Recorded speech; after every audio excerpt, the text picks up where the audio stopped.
ज्ञात है मुझे ज्ञात है गणेश जी से उलझने के कारण तुम दोनों क्रोधित हो मुझसे, मगर तुम दोनों वो लाभ नहीं देख रहे हो जो मुझे स्पष्ट दिखाई दे रहा है। लाभ? कैसा लाभ?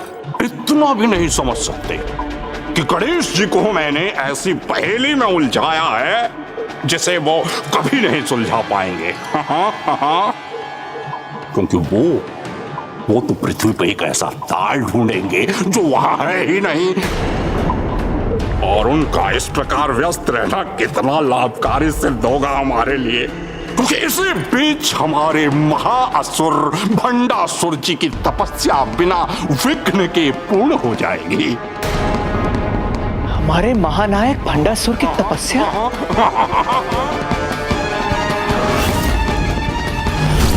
ओम नमः शिवाय।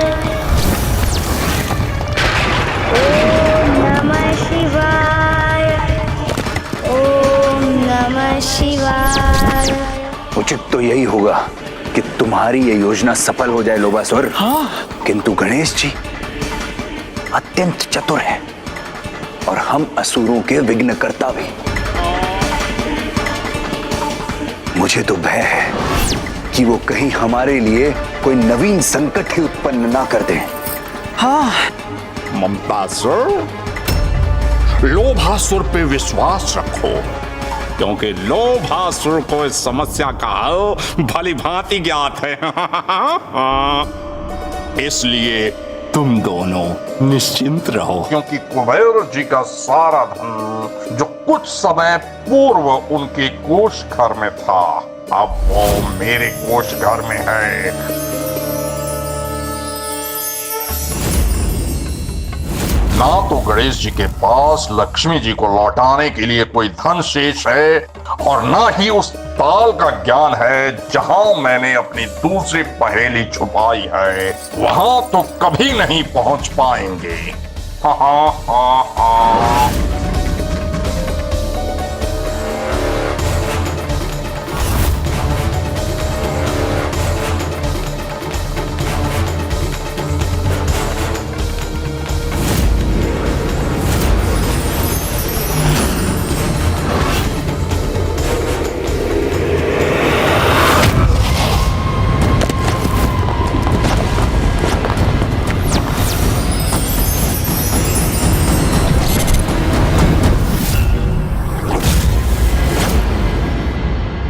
तुमने उचित समझा गणेश। कदाचित ब्रह्मलोक के इस कमल के भीतर ही है लोभासुर तक पहुंचने का प्रथम संकेत। किंतु इस संदूक को खोलने के पश्चात ही हमें इस पहेली का हल प्राप्त होगा।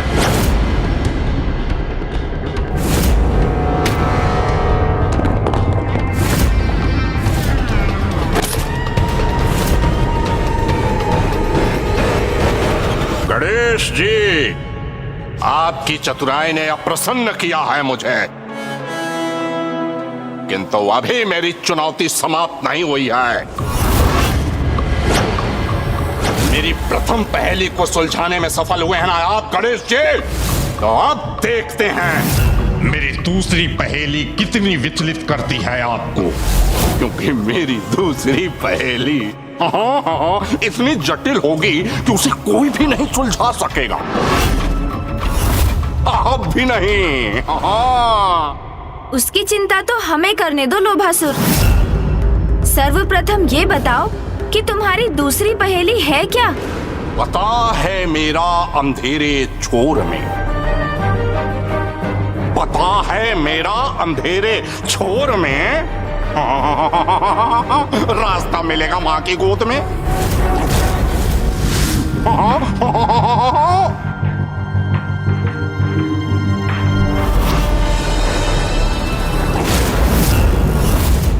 अब ये कैसी विचित्र और अर्थहीन सी पहेली है अनुज, अब इसे कैसे सुलझाएंगे हम?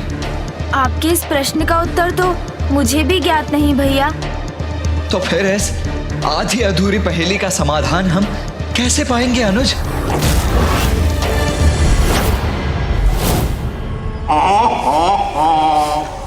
अब कीजिए गणेश जी अपनी तीव्र बुद्धि का प्रयोग, किंतु जितना विचार करेंगे मेरी पहेली के समक्ष उतने ही निराश होते जाएंगे आप दोनों।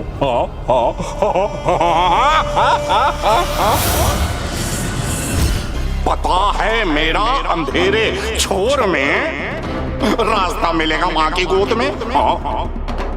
इस पहेली के शब्दों में तो दो मुख्य संकेत हैं, अंधेरा छोर और माँ की गोद। भैया, यहाँ ब्रह्मलोक में तो माता सरस्वती है। अर्थात कदाचित हमें माता के निकट ही जाना चाहिए।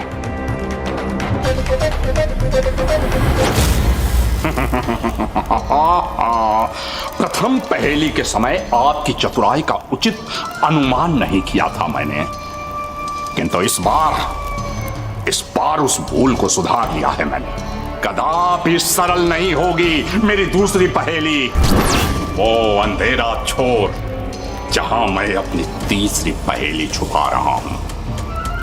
कभी नहीं ढूंढ सकेंगे आप।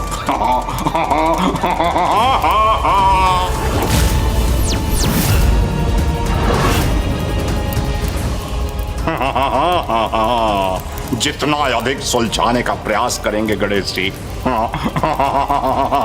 मेरी पहले में उतना ही उलझ कर रह जाएंगे।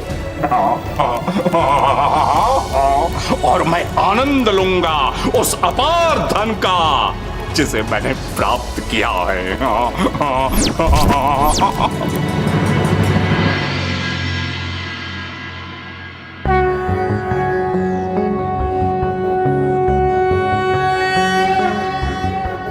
सरस्वती महाभागे विद्ये कमललोचने विश्वरूपे विशालाक्षि विद्यं देहि नमोस्तुते।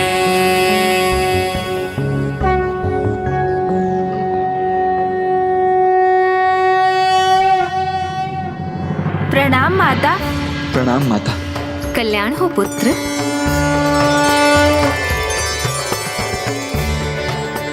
तुम दोनों किसी उलझन में हो पुत्र, कहो क्या ज्ञात करना चाहते हो मुझसे? माता, आपको तो ज्ञात ही होगा कि उस दुष्ट असुर लोभासुर ने स्वर्ग से अमूल्य रत्न और कुबेर जी के कोषागार का धन चुरा लिया है, और इन्हें वो तभी लौटाएगा जब हम उसकी 3 पहेलियां सुलझा सकेंगे। इस क्रम में उसने अब जो पहेली हमें दी है उसे हल करने का संकेत माँ की गोद में ही प्राप्त होगा। हाँ माता, उसकी प्रथम पहेली हमें यहाँ ब्रह्मलोक लेकर आ गई थी, इसीलिए हमें पूर्ण विश्वास है कि उसकी दूसरी पहेली का हल भी हमें यहीं आपकी गोद में ही मिलेगा। हाँ माँ। नहीं पुत्र, जहाँ तक मुझे ज्ञात है इस पहेली का हल मेरे पास नहीं है। तो फिर कदाचित ये संभव है कि इस पहेली का हल वैकुंठ अथवा कैलाश में प्राप्त हो, माता लक्ष्मी अथवा माँ पार्वती की गोद में। हाँ, ये भी संभव हो सकता है पुत्र गणेश। तब तो हमें आज्ञा दीजिए माता, हमें शीघ्र अतिशीघ्र वैकुंठ पहुंचना चाहिए। प्रणाम माता।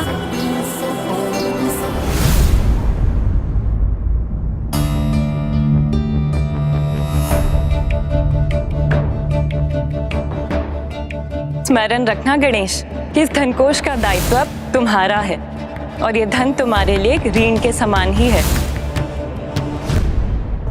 अनुज गणेश, उचित तो यही होगा कि तुम भीतर जाकर माता लक्ष्मी से इस पहेली के हल का उत्तर प्राप्त करो। तब तक इस अंतराल में मैं यहीं स्थित रहकर शांति से इस पहेली के हल का विचार करता हूँ। मैं समझ गया भैया, लोभासुर समस्त धनकोष को प्राप्त करने में सफल रहा, इसलिए माता लक्ष्मी के समक्ष जाने में संकोच कर रहे हैं ना आप?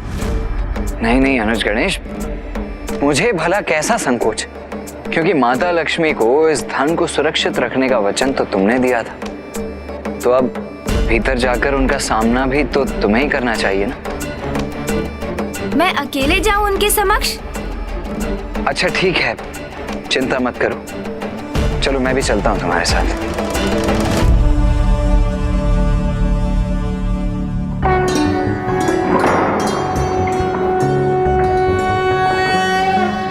प्रणाम माता लक्ष्मी। आदिलक्ष्मी नमस्तेस्तु परब्रह्म स्वरूपिणी यशो देहि धनं देहि सर्व कामांश देहि मे। आदिलक्ष्मी माता, वो तुम दोनों के यहाँ आने का कारण ज्ञात है मुझे।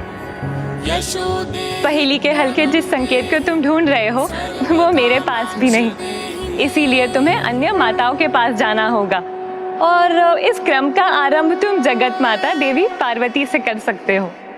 उचित है माता। तब तो हमें आज्ञा दीजिए माता।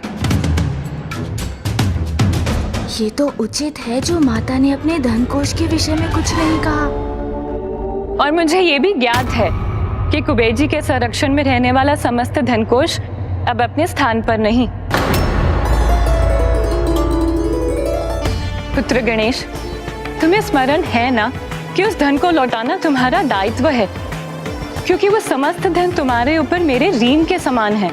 आप तनिक भी चिंता मत कीजिए माता, मैं उस असुर की तीनों पहेलियों का हल ढूंढकर वो संपूर्ण धन अवश्य लौटा लाऊंगा। किंतु तुम्हें शीघ्रता करनी होगी पुत्र, अन्यथा जगतवासियों के धन कोष का धन भी लुप्त होगा और समस्त जगत में दरिद्रता का विस्तार होगा।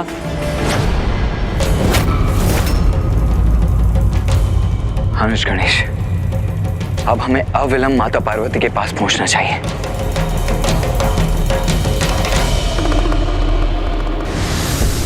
पुत्र, इस पहेली के हल का संकेत मेरी गोद में भी नहीं है।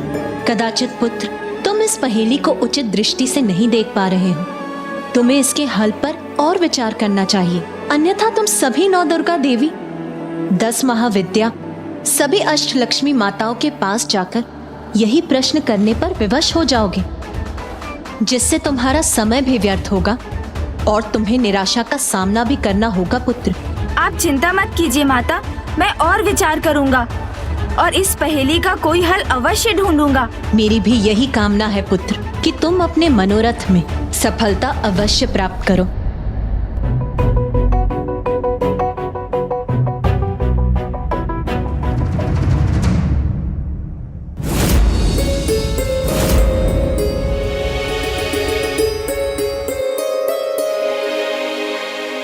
जगतवासियों के धन कोष का धन भी लुप्त होगा और समस्त जगत में दरिद्रता का विस्तार होगा। तुम इस पहेली को उचित दृष्टि से नहीं देख पा रहे, तुम्हें इसके हल पर और विचार करना चाहिए। क्या हुआ गणेश, अब किस विचार में डूबे हुए हो तुम? देखो अनुज गणेश, इस प्रकार चिंता और तनाव से ग्रसित होकर इस पहेली का हल नहीं निकलेगा। ये सब छोड़ो तुम, सर्वप्रथम तुम अपने मन को शांत करो, उसके पश्चात हम पहेली के बारे में सोचेंगे, ठीक है? आपका ये सुझाव तो अत्यंत उत्तम है भैया, और समस्त संसार में तो ऐसा एक ही स्थान है जहाँ जाते ही मन शांत हो जाता है। भैया मैं अभी आया। किंतु गणेश कहाँ? गणेश!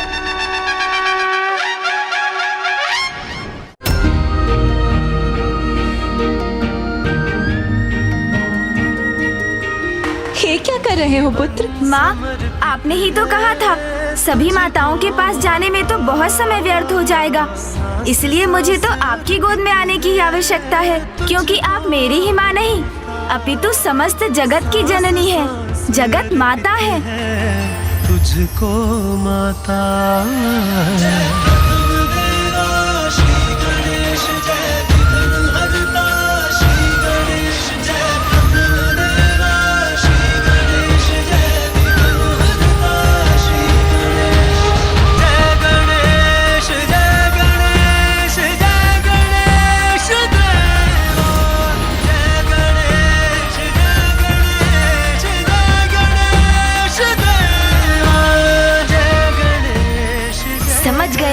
मिल गया दूसरी पहेली का हल।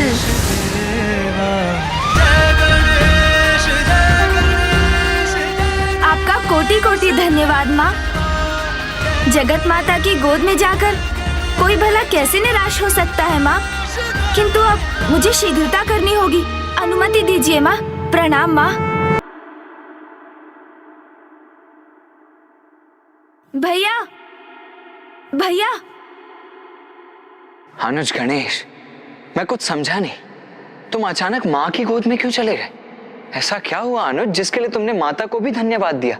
मुझे भी बताओ। हाँ भैया, मिट गई उलझन। ज्ञात हो गया वो संकेत जिसे हम ढूंढ रहे थे। और ये सब तो माँ के आंचल की शीतल छांव अर्थात उनकी गोद में ही हुआ ना। तो शीघ्र बताओ अनुज, क्या है लोभासुर की इस पहेली का हल? वही जो उसने कहा था भैया, माँ की गोद। यही तो इस पहेली की विशेषता है भैया। पहेली भी यही है और उसका हल भी यही। आइए, अब विलंब करने का समय नहीं, हमें शीघ्रता करनी होगी। चलिए हम कुबेर जी के पास तत्काल पहुंचते हैं भैया। वहीं सुलझा ले इस जटिल पहेली को। चलो अनुज। कभी ये धन से परिपूर्ण धनकोश हुआ करता था, जिसके धन का तन मन से मैं संरक्षण किया करता था। किंतु आज ये मात्र एक रिक्त कोश ही रह गया है। कुबेर जी, आप चिंता मत कीजिए कुबेर जी। शीघ्र अपने उचित स्थान पर अवश्य लौटेगा इस धनकोश का धन। हाँ? अर्थात प्रथम पहेली का हल प्राप्त हो गया आपको?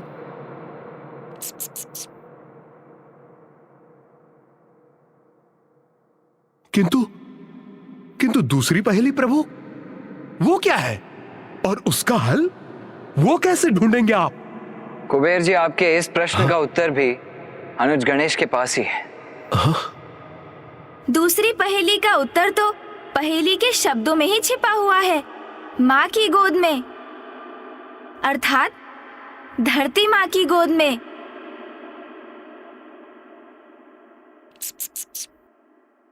पता है मेरा अंधेरे छोर में रास्ता मिलेगा माँ की गोद में। माँ की गोद का अर्थ तो है धरती माँ की गोद। तो वो अंधेरी छोर कहीं धरती के तल में तो स्थित नहीं है। धरती माँ की गोद में कहीं अंधेरी छोर है, तो वो तो पाताल में ही है ना प्रभु। यदि ये उचित है प्रभु, तो शीघ्र हमें उस अंधेरी छोर को ढूंढकर उस दुष्ट असुर लोभासुर के निकट पहुंचना चाहिए।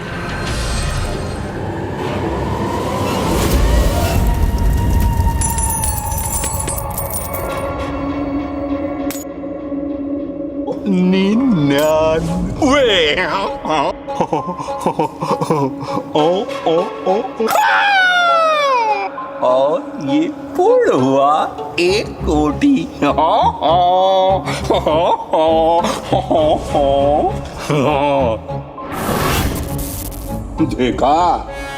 देखा है आप लोगों ने? अभी तो इसका एक छोटा सा अंश भी नहीं गिन पाया हूं मैं, और अभी 1 कोटि पूर्ण हो गया।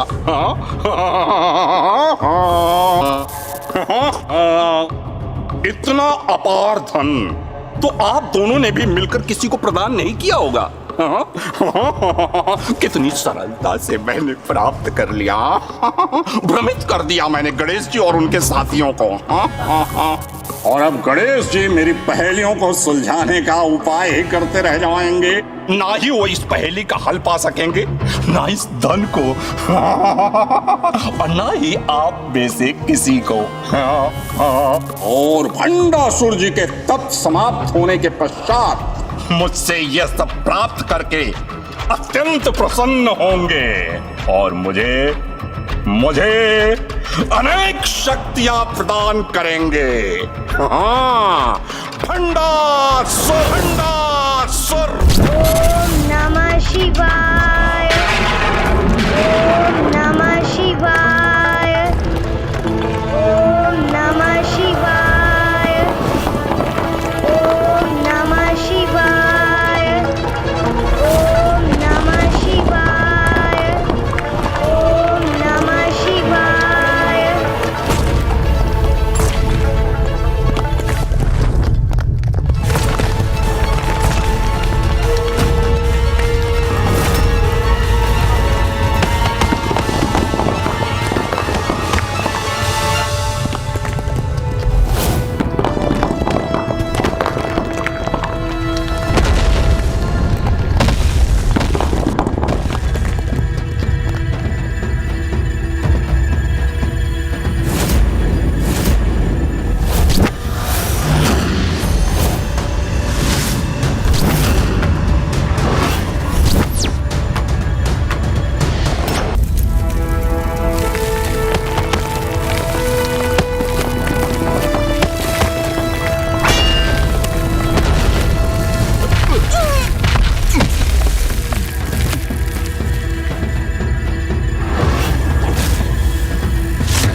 यहाँ तो अनेकों सुरंग हैं, तो हमें अब एक दूसरे से पृथक होकर उस सुरंग को ढूंढना चाहिए जो हमें लोभासुर तक पहुँचा देगी। जो आज्ञा प्रभु।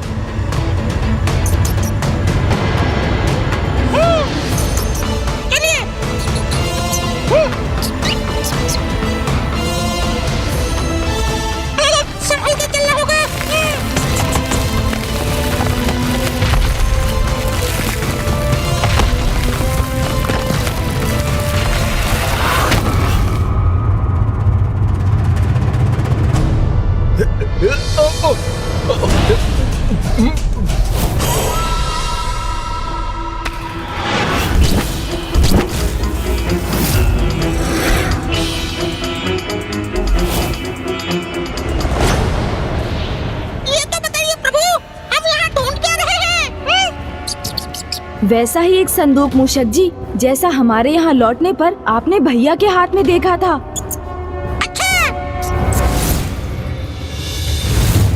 समझ गया प्रभु। हाँ, अरे यहाँ तो अब अन्य सुरंगों का आरंभ हो रहा है, तो यहाँ से किस सुरंग में प्रवेश करें हम? मूषक जी, यहाँ से बाएं मुड़िए। हाँ प्रभु।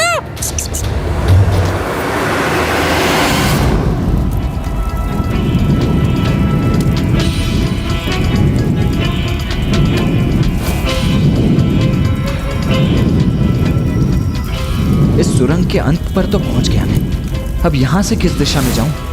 कदाचित मेरा इस अग्नि के विपरीत दिशा में ही जाना उचित होगा। यह अग्नि प्रवाह मेरी बाईं ओर से आ रहा है, तो मुझे दाएं जाना चाहिए।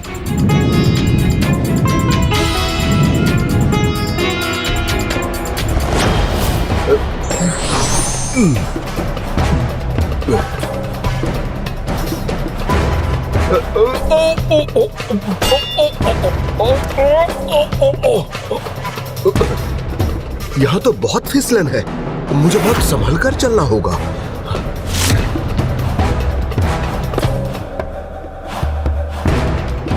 एक सुरंग का अंत होता नहीं कि कई सुरंगें सामने आ जाती हैं।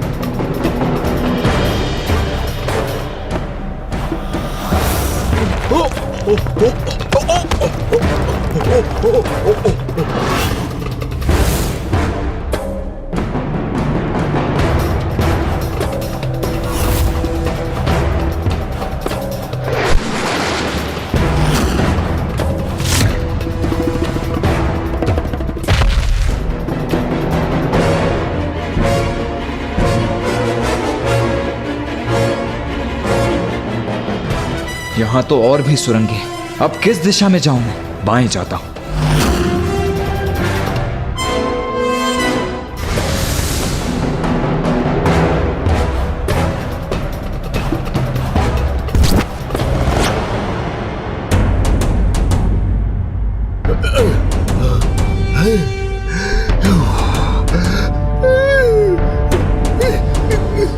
एक सुरंग का अंत हुआ तो दो सुरंगों के आरंभ में पहुंच गया मैं। यहाँ ऐसी और कितनी सारी सुरंगें हैं। कब तक मुझे दाएं बाएं करना होगा? चलो अब बाएं ही मुड़ जाता हूं मैं।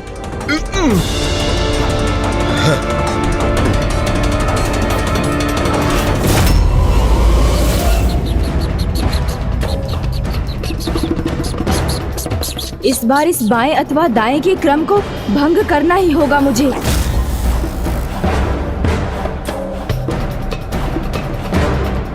बस अब बहुत हुआ। अब ना मैं दाएं जाऊंगा ना बाएं।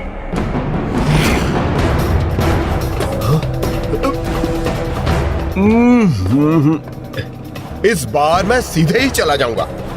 ये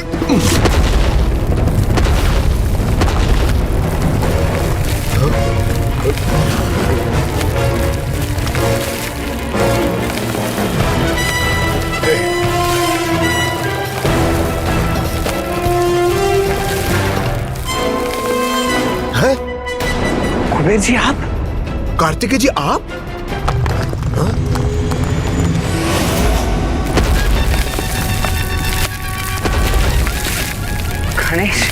भैया। प्रभु आप? कुबेर जी हम तो अपने आरंभ के स्थान पर ही पुनः पहुंच गए, अर्थात इतने अधिक समय के श्रम का कोई अर्थ नहीं हुआ। प्रभु, कदाचित इस बार उस लोभासुर ने हमें बहुत ही कठिन पहेली दे दी है। ऐसे स्थान पर छिपाया है जहां ना हम पहुंच सकते हैं ना हमारी दृष्टि। कदापि सरल नहीं होगी मेरी दूसरी पहेली। वो अंधेरा छोड़ जहां मैं अपनी तीसरी पहेली छुपा रहा हूं। कुबेर जी ने सर्वथा उचित कहा, जहाँ ना हम पहुँच सकते हैं ना हमारी दृष्टि। हो ना हो इस बार उस तीसरी पहेली वाला संदूक लोभासुर ने ऐसे अंधेरे छोर में ही स्थित किया है। अर्थात हम इस पहेली का हल कभी नहीं ढूंढ पाएंगे। नहीं कुबेर जी, ऐसा तो कोई स्थान नहीं जहाँ मूषक जी नहीं पहुँच सकते। तब तो मुझे आदेश दीजिए प्रभु, मैं अभी जाकर समुद्र पाताल के सभी अंधेरी सुरंगों को छान लेता हूँ। नहीं नहीं मूषक जी, धीरज रखिए। आपको स्वयं कहीं जाने की कोई आवश्यकता नहीं। समस्त संसार के सभी मूषक आपके आदेश का पालन करते हैं, तो फिर आपके तो एकमात्र संकेत पर ही ये कार्य स्वतः संपन्न हो जाएगा। वो तो है, मैं आपका संकेत समझ गया प्रभु।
अनुज गणेश, माता लक्ष्मी की चेतावनी स्मरण है ना तुम्हें? अधिक समय शेष नहीं है हमारे पास, हमें शीघ्र ही कुछ करना होगा। जगतवासियों के धनकोष का धन भी लुप्त होगा और समस्त जगत में दरिद्रता का विस्तार होगा।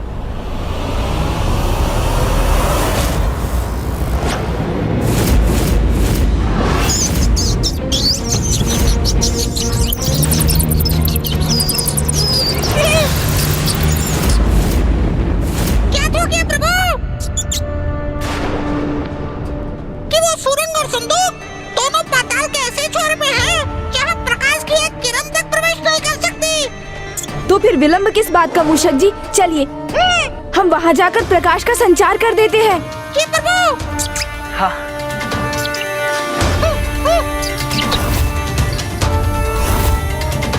प्रभु इस ओर।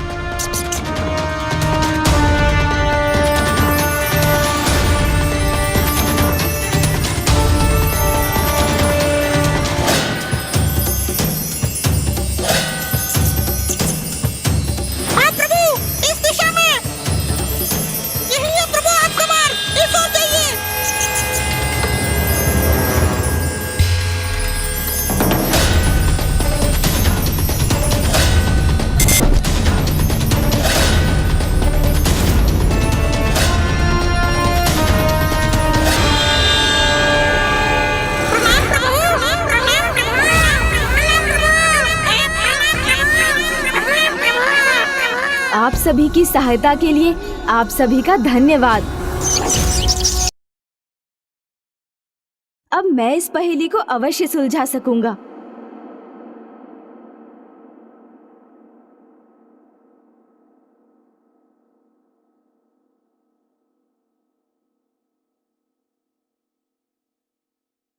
गिना मत, गिना मत, गिना मत। ये भूकंप कैसा है? ये भूकंप कैसा है? नहीं गिना मत, मेरा धन गिना मत, गिना मत।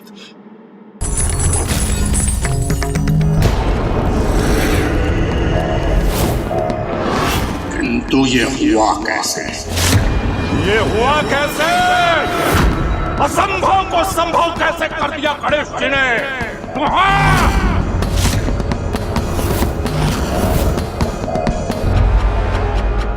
अनुज गणेश,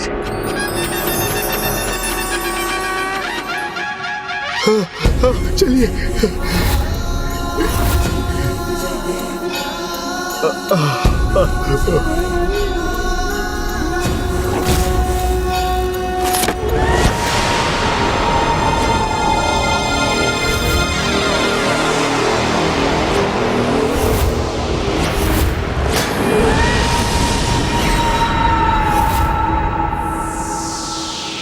गणेश जी, आप यहां तक कैसे पहुंच गए? लोभासुर, बुराई का अंधकार संसार के किसी भी कोने में क्यों ना हो, अच्छाई का प्रकाश वहां पहुंचने का मार्ग ढूंढ ही लेता है। और एक बार जब ये प्रकाश वहां पहुंच जाए तो फिर वो अंधकार सदा के लिए नष्ट हो जाता है। आप यहाँ तक तो पहुँच गए गणेश जी, पर अभी भी मुझसे बहुत दूर हैं। कितना भी प्रयास कर लें, किंतु मेरा लोक, मेरे भवन तक कदापि कदापि नहीं पहुंचेंगे आप। और उस धन कोश की एक मुद्रा भी प्राप्त नहीं कर सकेंगे आप।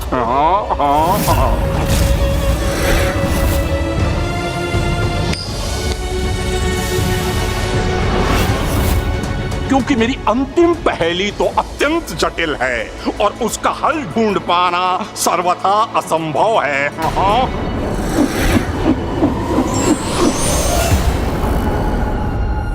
एक सिक्के के दो पहलू है, जहां जिनका आधार ढूंढ सको तो ढूंढ लो मुझको, वहीं मिलूंगा साकार। वहीं मिलूंगा साकार।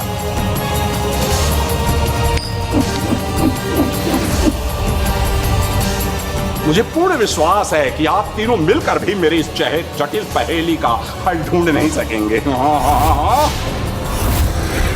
और ना ही मुझसे वो रत्न, वो धन प्राप्त कर सकेंगे, यहां तक कि एक मुद्रा भी नहीं।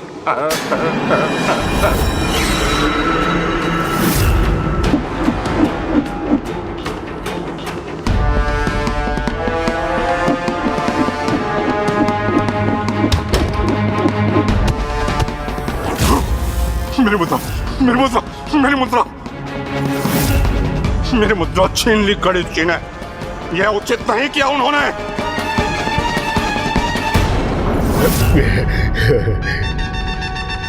जिस प्रकार ये मुद्रा मेरे हाथ में है, उसी प्रकार शीघ्र वो रत्न और धन भी लोभासुर से अवश्य प्राप्त करूंगा मैं।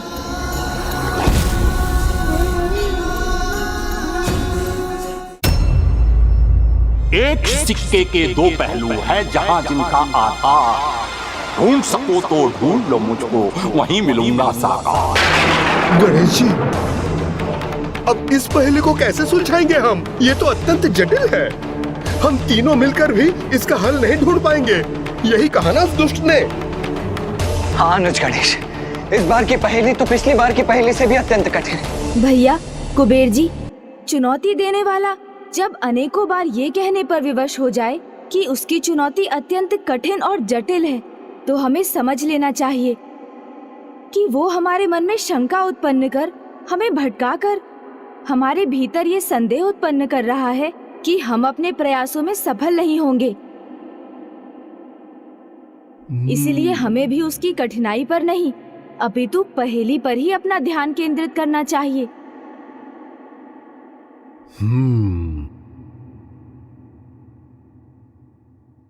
एक ही सिक्के के दो पहलू।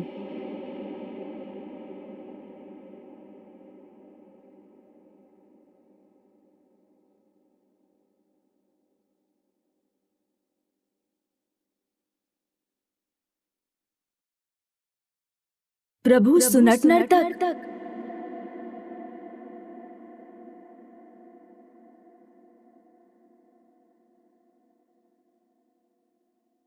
शिवाय विष्णु रूपाय शिव रूपाय विष्णवे, अर्थात एक ही सिक्के के दो पहलू। हाँ, उचित है, सर्वथा उचित है। शिवाय विष्णु रूपाय।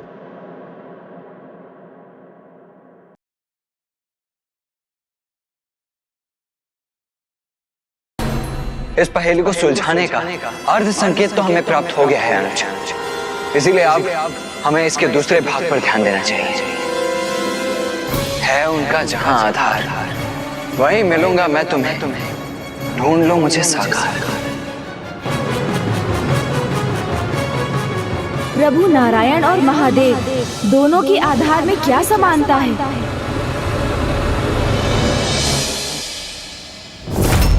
नाग। हाँ हाँ हाँ प्रभु, नारायण शेषनाग के सैया पे स्थित है, तो नागराज वासुकी प्रभु महादेव के आभूषण है।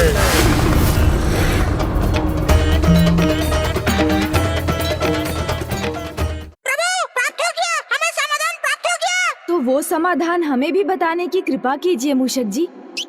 आप तो दुविधा में पड़ गए मूषक जी, किंतु वास्तव में तो ये अत्यंत सरल है। इस पहेली में एक ही सिक्के के दो पहलू तो नारायण और महादेव हैं। फिर है पहेली का दूसरा भाग, है जहाँ उनका आधार वही मिलूंगा तुम्हें, ढूंढ लो मुझे साकार। अर्थात तो महादेव और नारायण दोनों के आधार नाग ही हैं। लोभासुर वहीं कहीं मिलेगा जहाँ नागों का आधार है, और नागलोक के निकट ही कहीं उसका स्थान है।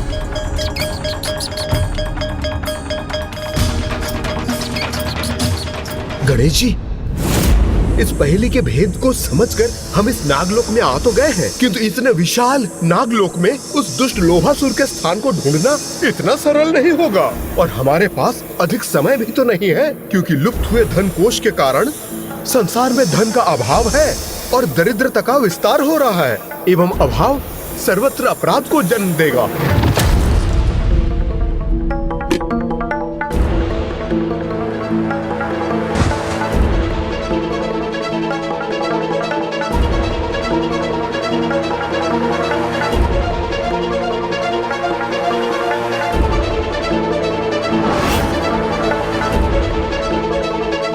अपना भोजन मुझे दे दो, अन्यथा इस धनकोष की आवश्यकता आपसे अधिक हमें है, इसीलिए हम इसे अपने साथ लेके जा रहे हैं। चलो। और यदि यही स्थिति रही तो धन से रिक्त धरा पर अव्यवस्था, अराजकता और अपराध का साम्राज्य स्थापित हो जाएगा। चिंता मत कीजिए कुबेर जी, जब हम यहाँ तक पहुँच गए हैं तो शीघ्र लोभासुर के गुप्त स्थान को भी ढूंढ लेंगे।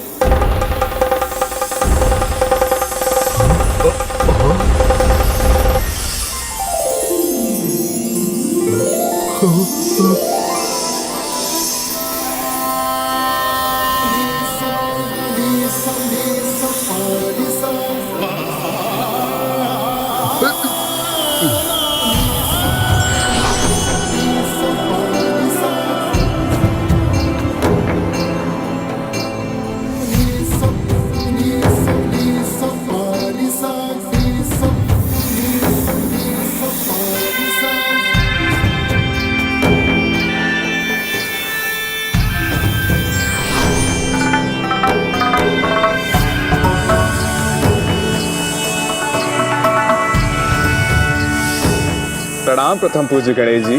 प्रणाम शेषनाग जी। कुमार कार्तिकेय जी, आप सभी का यहाँ नागलोक में हार्दिक स्वागत है। हे लंबोदर, आपका यहाँ आगमन जगत कल्याण के किसी अत्यंत महत्वपूर्ण कार्य करने के लिए हुआ है, जिसे शीघ्र संपन्न करना अनिवार्य है। हाँ शेषनाग जी, हम यहाँ लोभासुर का स्थान ज्ञात करने आए हैं, जहाँ वो दुष्ट असुर स्वर्ग के रत्नों और कुबेर जी के धन के साथ स्थित है, और उसका वो स्थान नागलोक के निकट ही कहीं है। क्या आप उसे ढूंढने में हमारी सहायता कर सकते हैं? आपके प्रत्येक अनुरोध को आदेश मानना तो हमारा परम कर्तव्य है प्रभु। हमने लोभासुर अथवा उसके लोक को तो नहीं देखा, किंतु कल रात्रि से हमारे नागों को नागलोक के तल से एक अत्यंत तीव्र प्रकाश दिखाई दे रहा है। संभवतः यही प्रकाश हमें लोभासुर तक ले जाएगा। हमने लोभासुर अथवा उसके लोक को तो नहीं देखा, किंतु कल रात्रि से हमारे नागों को नागलोक के तल से एक अत्यंत तीव्र प्रकाश दिखाई दे रहा है। ये प्रकाश अवश्य उस धन का ही है जो उसने कुबेर जी के धन कोष से उठाया है। शेषनाग जी, क्या आप हमें उस प्रकाश तक ले जाने की कृपा करेंगे?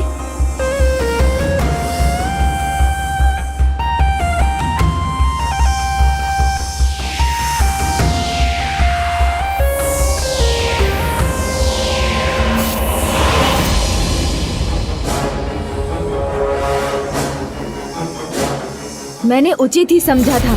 ये उजाला तो उस धन का ही है, इसलिए लोभासुर का स्थान और कहीं नहीं, नागलोक के नीचे ही स्थित है। तो फिर अब विलंब कैसा अनुज?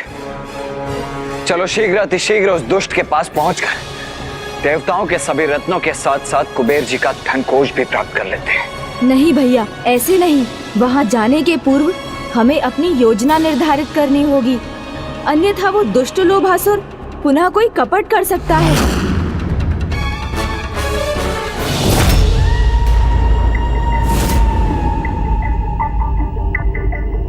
नहीं, लोभासुर तो एक मुद्रा का अंश भी नहीं खो सकता। पूर्ण मुद्रा खोना सहनीय है मेरे लिए। कुछ भी करूंगा, किंतु अपने उस मुद्रा को प्राप्त करके रहूंगा मैं। प्राप्त करके रहूंगा मैं।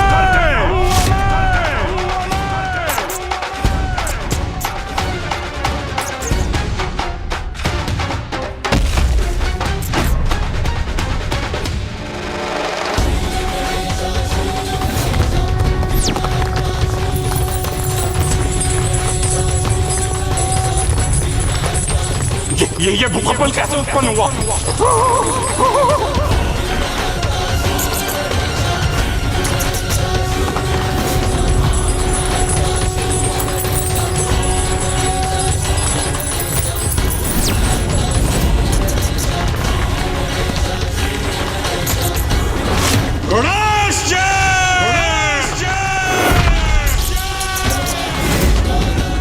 आओ लोभासुर, बाहर आओ। क्या हुआ लोभासुर? क्या इतना भी साहस नहीं जुटा पा रहे हो तुम कि बाहर आकर तुम मेरा स्वागत कर सको?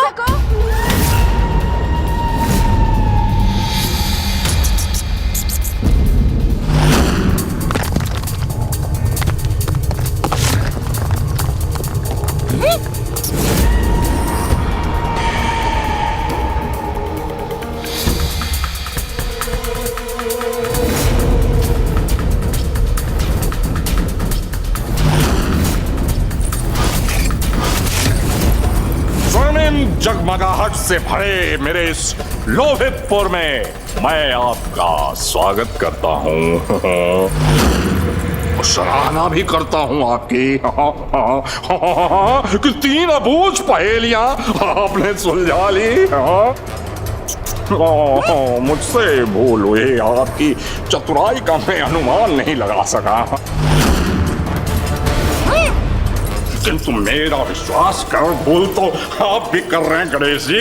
मुझसे वो रत्न और ये धन प्राप्त करने यहाँ तक पहुँच गए जो मैं आपको कदापि नहीं दूंगा। मत भूलो लोभासुर, वचन दिया था तुमने।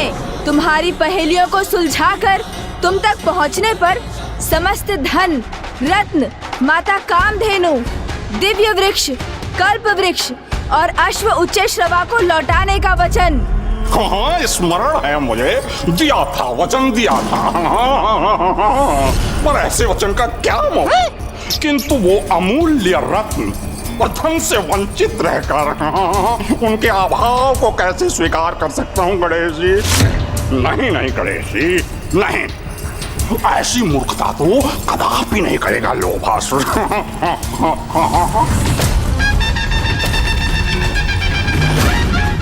प्रभु, जो अपने द्वारा दिए गए वचनों का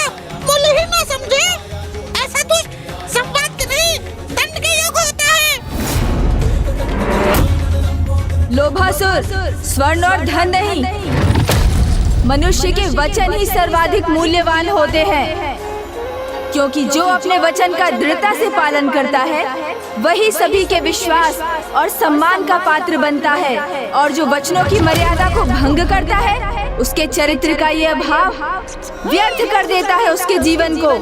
मेरे इन शब्दों को अंतिम चेतावनी समझो और लौटा दो वो धन, वो रत्न जिन पर तुम्हारा कोई अधिकार नहीं,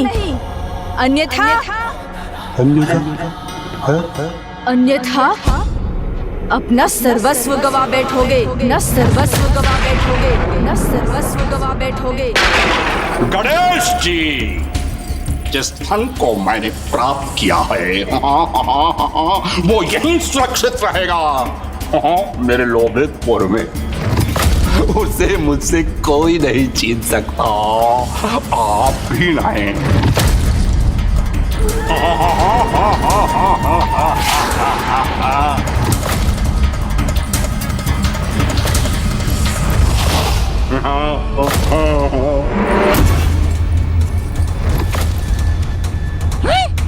और ऐसा करने से लोभासुर रोकेगा आपको।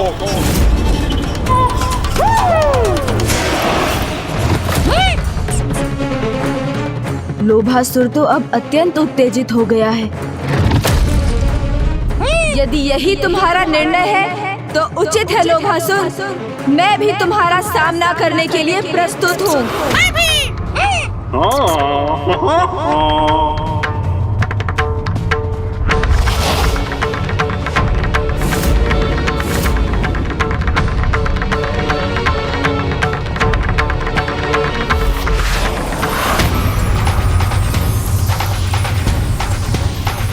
यह कैसा प्रकाश है?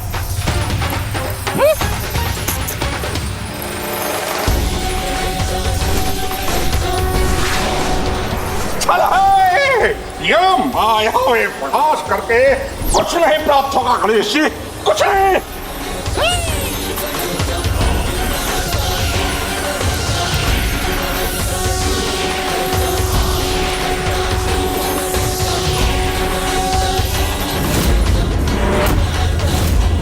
देखिए गणेश जी, मेरी दृष्टि को बाधित नहीं कर सका आपका यह प्रकाश।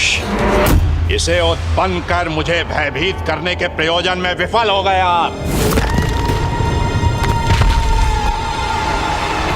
मेरा प्रयोजन तो तुम्हारी समझ के बाहर है लोभासुर।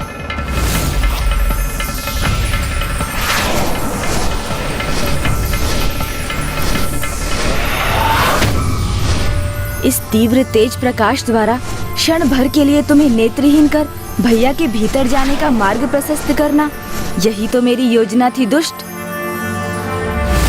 जिसे सफल करने के लिए बस कुछ समय और तुम्हारी इस उत्तेजना का लाभ उठाकर तुम्हें यहीं स्थिर रखना है मुझे।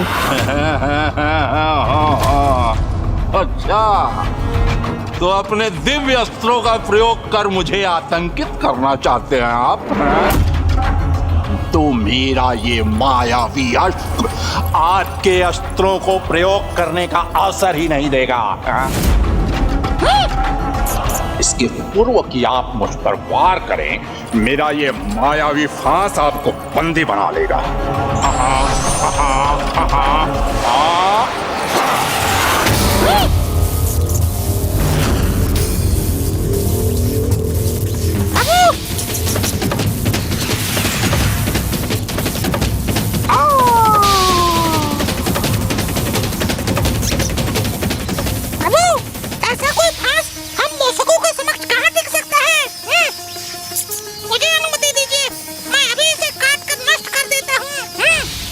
आपका साहस और आत्मविश्वास दोनों अत्यंत सराहनीय है मूषक जी,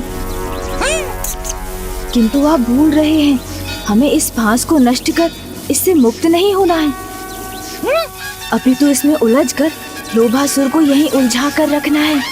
इस दुष्ट लोभासुर को यही समझाना है कि वही इस युद्ध में विजयी हो रहा है, तभी तो हमारी अपनी योजना सफल होगी। प्रभु तो उचित कह रहे हैं, अभी मुझे स्मरण हुआ है। हम उसकी पहेलियां सुलझा भी दें तो भी वो दुष्ट लोभासुर अपने वचन पर कदापि स्थिर नहीं रहेगा। स्वेच्छा से तो वो कुछ भी नहीं लौटाएगा, और महादेव से अजय होने का वरदान प्राप्त होने के कारण उसे युद्ध में पराजित करना भी असंभव है। जिस लोभी के जीवन का आधार उसके लोभ का चरम हो, तो फिर क्या उपाय है प्रभु? वो तो अपनी पराजय तभी स्वीकार करेगा जब वो अपने लोभ से प्राप्त धन और रत्न खोने पर विवश हो जाए। और ऐसा करने हेतु मैं और मूषक जी लोभासुर को उलझा कर रखेंगे। और भैया, आप इस अंतराल में अवसर प्राप्त होते ही गुफा के भीतर प्रवेश कीजिएगा और जो भी उसने चुराया है उसे लोभासुर के मायावी कपाल में भरकर लौट आइएगा। और उसी मायावी कपाल के द्वारा आप समस्त धन पुनः प्राप्त कर लीजिएगा जिसका प्रयोग उसने धन चुराने के लिए किया था। और कुबेर जी, आप अपने धन कोष के द्वार खोल कर रखिएगा, क्योंकि वहाँ का समस्त धन अब शीघ्र ही वहाँ लौटने जा रहा है। क्योंकि मुझे पूर्ण विश्वास है कि मैं और मूषक जी उस लोभासुर को उलझा कर रखने में अवश्य सफल होंगे, जो हमारी योजना का आधार है। मुझे प्रभु की योजना के अनुसार ही कार्य करना होगा। लोभासुर को विश्वास दिलाना होगा कि स्थिति उसके नियंत्रण में है, तभी तो वो असावधान होगा।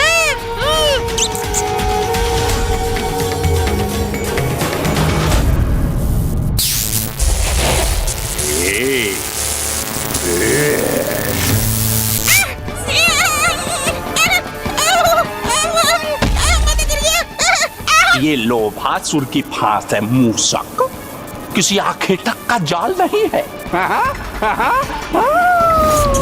प्रभु, यदि इसे मैं नहीं काट सका तो फिर इसे काटना तो असंभव ही है। उचित कहा तुमने। मेरे मायावी फांस का कोई काट नहीं है, कोई पंडित इसे खंडित नहीं कर सकता। अभी तो मेरी ये सफलता का आरंभ है गणेश जी। देखिए ना, आप मुझे अपने फांस के वार से बंदी भी नहीं बना सके, किंतु मैंने आपको बंदी बना लिया गणेश जी।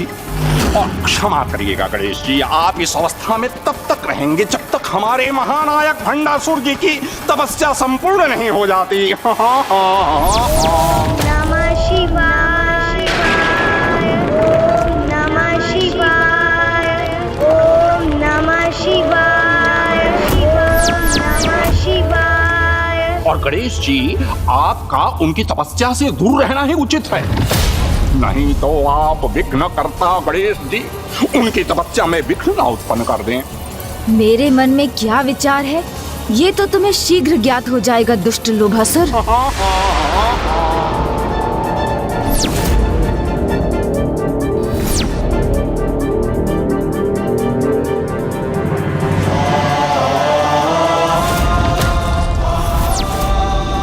समस्त धन तो यही है और माता कामधेनु, कल्प वृक्ष और उच्च श्रेवा भी मेरे समक्ष है।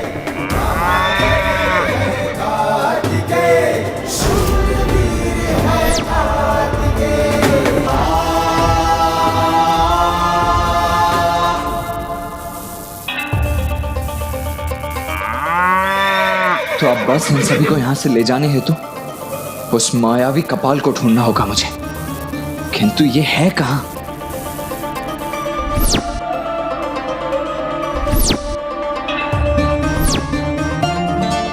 किंतु कहां है वो कपाल?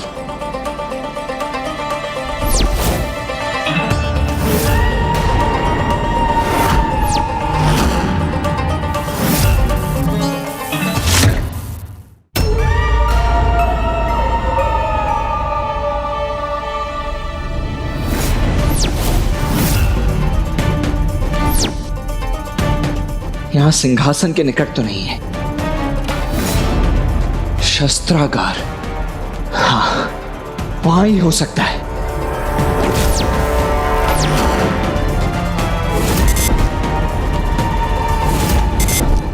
यहां भी नहीं है।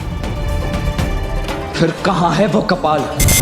मुझे तो उसे ढूंढने में ही इतना अधिक समय लग रहा है। तो फिर अनुज गणेश को कुछ और समय उस दुष्ट को उलझा कर रखना होगा।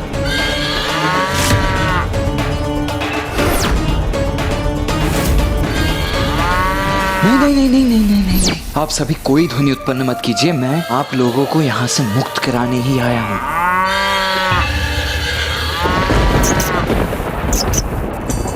हाँ, अचानक क्या हुआ है इन दोनों को? इतना तीव्र स्वर क्यों उत्पन्न कर रहे हैं ये? हाँ, कोई अन्य भी तो नहीं है यहाँ, किंतु कोई भीतर कैसे जा सकता है? कहीं गणेश जी ने कोई छल तो नहीं किया मेरे साथ? आओ। मैं विनम्रता पूर्वक आपसे यह प्रश्न करना चाहता हूँ कि छल से आप अपने साथ यहाँ किसे लेकर आए हैं? आए कौन गया है भीतर? अच्छाई और कौन? यहाँ अच्छाई के आगमन का आभास कदाचित दिव्य गौ माता कामधेनु और दिव्य अश्व उच्च श्रवा को भी हो गया है।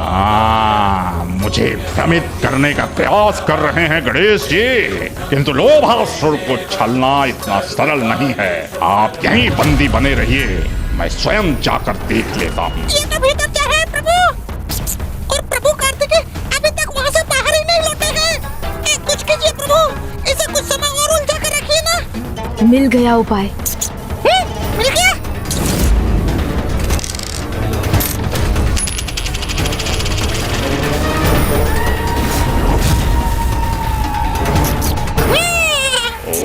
ओहो, कितनी मधुर ध्वनि है ये, जैसे एक मुद्रा धरती से टकराई हो। कदाचित ये वही मुद्रा है जिसे मैंने खोया था। जब ये मेरे समक्ष है तो इसे तो शीघ्र प्राप्त करना चाहिए मुझे।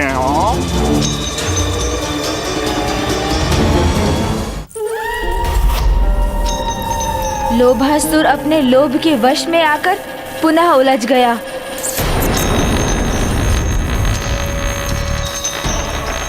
तुम्हें छोड़ूंगा नहीं मैं।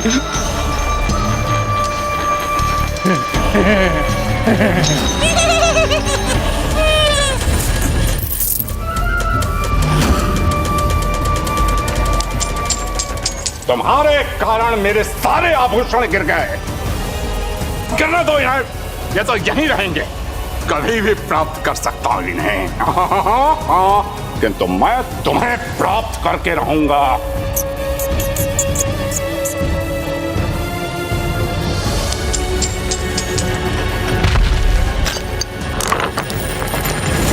अब आप तीनों ही मुझे ये बताने की कृपा कीजिए कि उस दुष्ट लोभासुर ने अपने उस मायावी कपाल को कहां छिपा कर रखा है।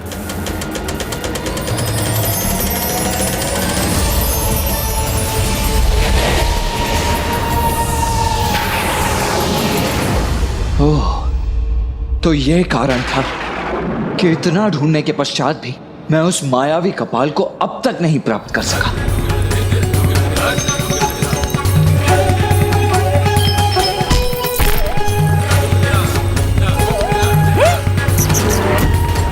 वो मायावी कपाल जिसे भैया भीतर ढूंढ रहे होंगे, वो तो यहाँ है। किंतु उस मायावी कपाल को तो उस दुष्ट ने अपने तन से ही बांध कर रखा है, तो अब उसे कैसे प्राप्त करूंगा मैं?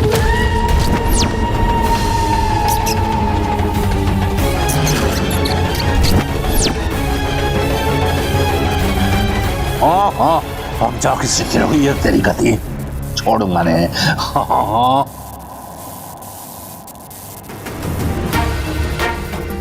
जब तक ये मायावी कपाल यहाँ लोभासुर के पास है, तब तक हमारा कार्य पूर्ण नहीं हो सकता।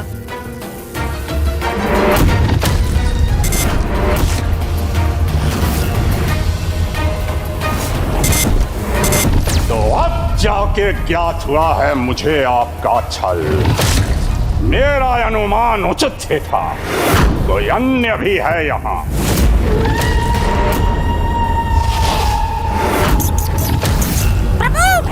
किंतु वो जो भी है यहाँ से सुरक्षित नहीं जाएगा। बंदी बनाऊंगा मैं उसे।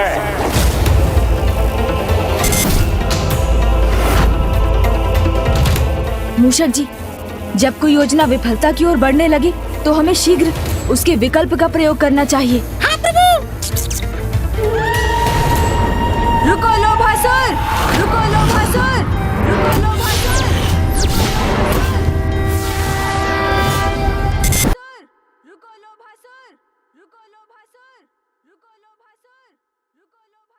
हाँ, मेरे बंधन से मुक्त हो गए ये। प्रभु, मैं भी अपना आकार बड़ा कर लेता हूँ।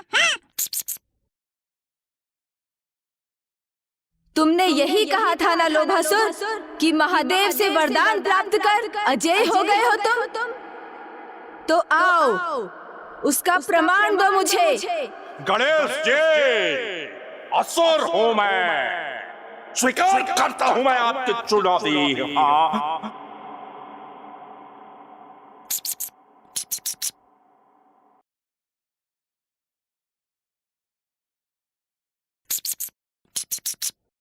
खजानन।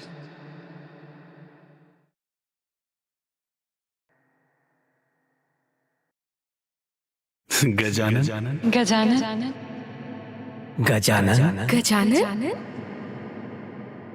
गजानन गजानन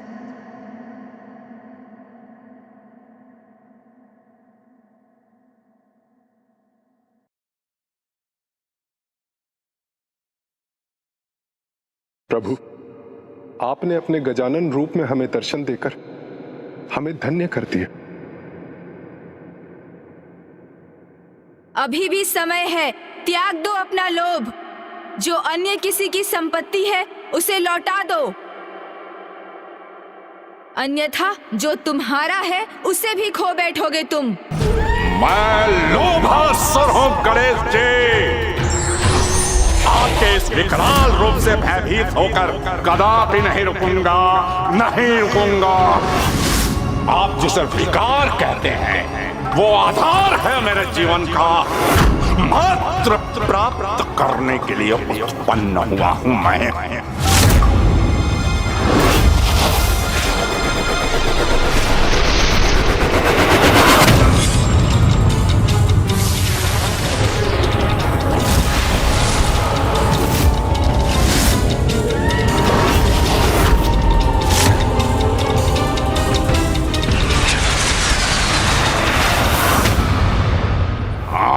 ये क्या? ये एक त्रिशूल 3 में कैसे परिवर्तित हो गया? हाँ।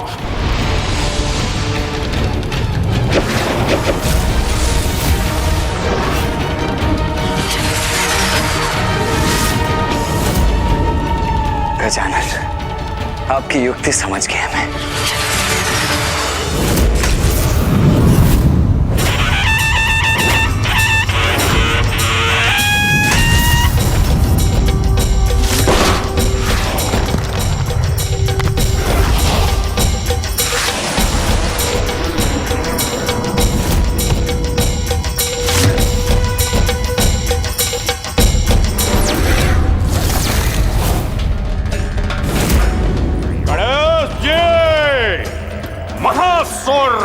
लोभासुर हूं मैं।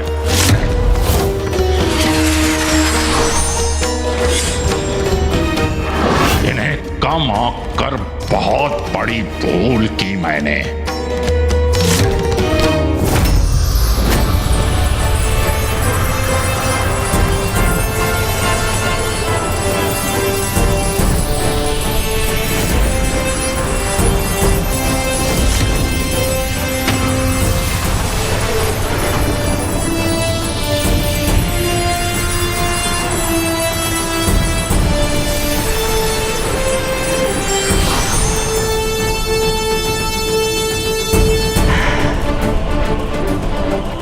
वो दुष्ट लोभासुर इस धन से वंचित होना कदापि नहीं सह सकेगा।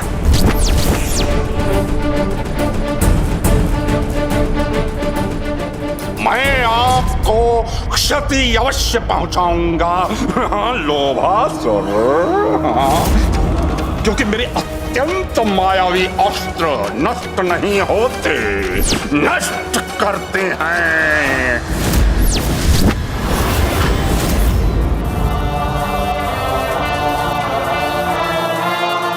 अब आप सभी के अपने उचित स्थान पर लौटने का समय आ गया है।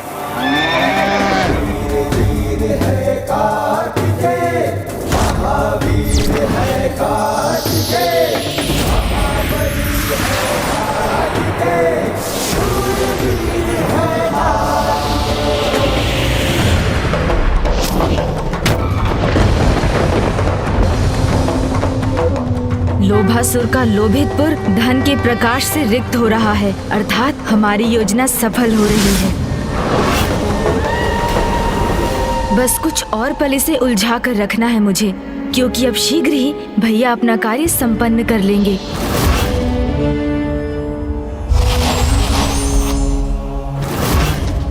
हाँ, इन्होंने तो पुनः अपना गजानन रूप धारण कर लिया। अब मैं इनके किस शीश पर अपना लक्ष्य साधूं? हाँ, हाँ। क्या हुआ लोभासुर? अपने अस्त्र के वार को रोक क्यों लिया तुमने? क्या अपना लक्ष्य साधने में अक्षम हो गए हो?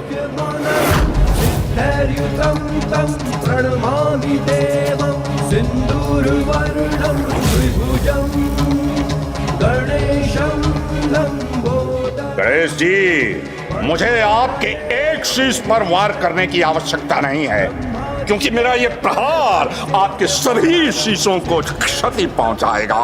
हाँ, हाँ।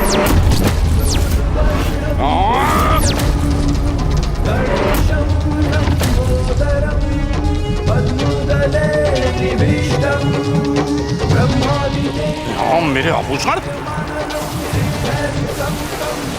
इनका आकार कम क्यों हो रहा है और ये कहाँ उड़े जा रहे हैं? हाँ। इन आभूषणों का प्रकाश कम क्यों हो रहा है?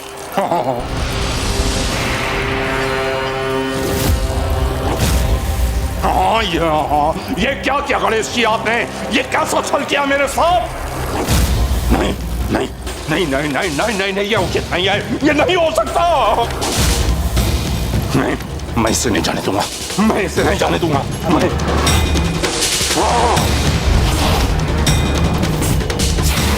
अपने आभूषण, अपने धन से वंचित नहीं होगा मैं, नहीं होऊंगा मैं।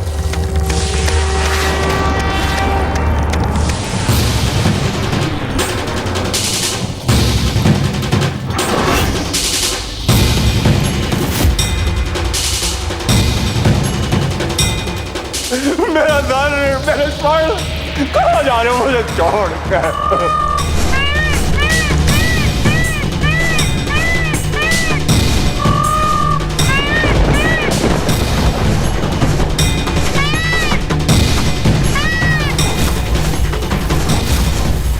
कुमार कार्तिक है, उनके हाथ में मेरा भाईवील कपाल, उस कपाल में मेरा धन, मेरे रत्न। गणेश जी, ये छल किया है आपने, बहुत बड़ा छल किया है। जिस पर जिसका अधिकार हो उसे वो लौटाना छल नहीं, धर्म होता है लोभासुर। और गजानन ने तो तुम्हें पहले ही सचेत किया था कि जिसकी जो संपत्ति तुम्हारे पास है उसे वो लौटा दो, अन्यथा जो तुम्हारा है उसे भी खो दोगे तुम। किंतु तुम नहीं माने।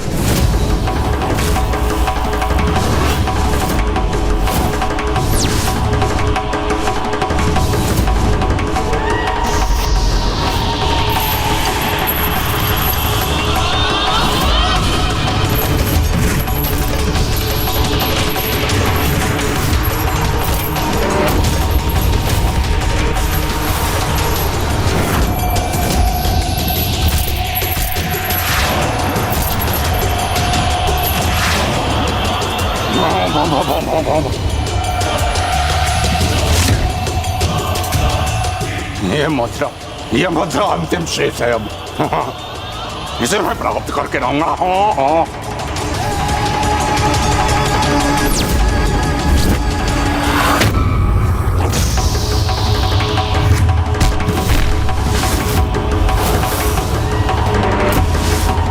अब इन्हें इनके उचित स्थान तक पहुंचाने का समय आ गया है।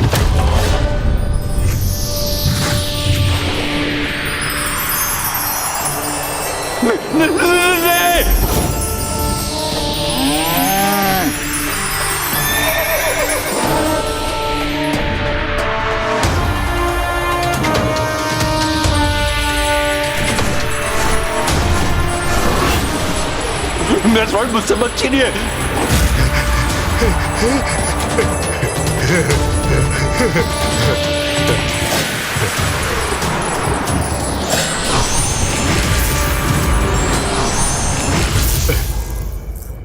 आपने जो वचन दिया था उसे निभा दिया गजानन गणेश जी।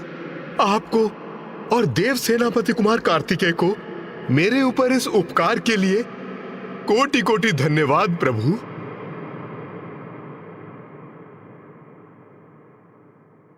मेरा सर्वस्व छीन कर इस अजय लोभासुर को पराजित कर दिया गणेश जी आपने। अब दाना और स्वर्ण से वंचित होकर कैसे जीवित रहूंगा मैं? युद्ध किए बिना ही मुझे अजय लोभासुर को पराजित कर दिया आपने, पराजित कर दिया आपने। लोभासुर, तुम्हारी इस दुर्दशा का कारण मैं अथवा कोई अन्य नहीं, तुम्हारा लोभ है। अब भी समय है, त्याग दो अपने इस लोभ को, अन्यथा तुम्हारा अस्तित्व ही शेष नहीं रहेगा।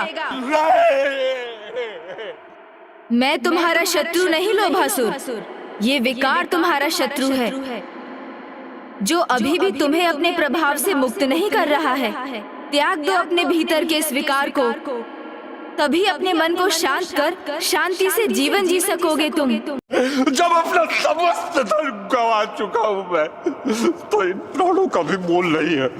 प्राण भी लीजिए मुझे, इन प्राणों से मुझे मुक्ति दीजिए प्रभु, क्योंकि धन रहित व्यर्थ है मेरा जीवन, व्यर्थ है मेरा जीवन, व्यर्थ है।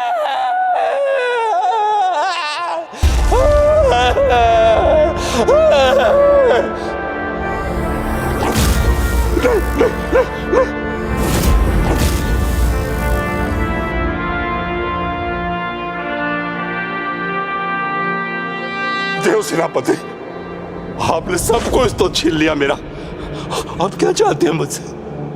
अब क्या शेष है मेरे पास? क्या लेने आए हैं आप? मैं यहाँ तुमसे कुछ लेने नहीं, अभी तो तुम्हें कुछ देने आया हूँ लोभासुर। मैं तुम्हें देने आया हूँ वास्तविक धन। धन? धन? वास्तविक धन? तो प्रतीक्षा क्यों कर रहे हैं प्रभु? दीजिए ना, दीजिए ना प्रभु, धन प्रभु, दीजिए धन प्रभु, प्रभु दीजिए ना। वो वास्तविक धन है ओम गंग गजाननाय नमः।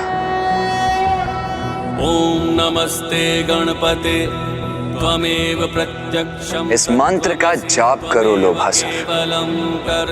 इस मंत्र के जाप के प्रताप से आज तुमने जो अपना सब कुछ खोया है, उससे भी कहीं अधिक, कहीं बहुमूल्य प्राप्त कर लोगे तुम। ओम गंग गजाननाय नमः। ओम गंग गजाननाय नमः। ओम गजाननाय नमः।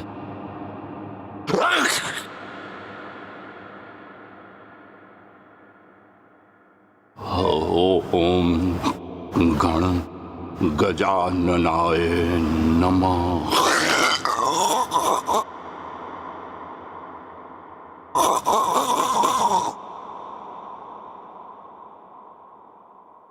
ओम गण गजाननाय नमः।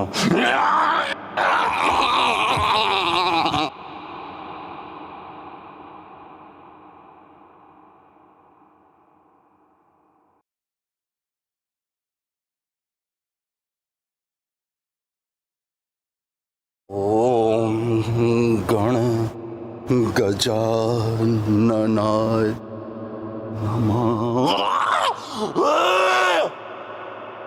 ओम गंग गजाननाय नमः। ओम गंग गजाननाय नमः।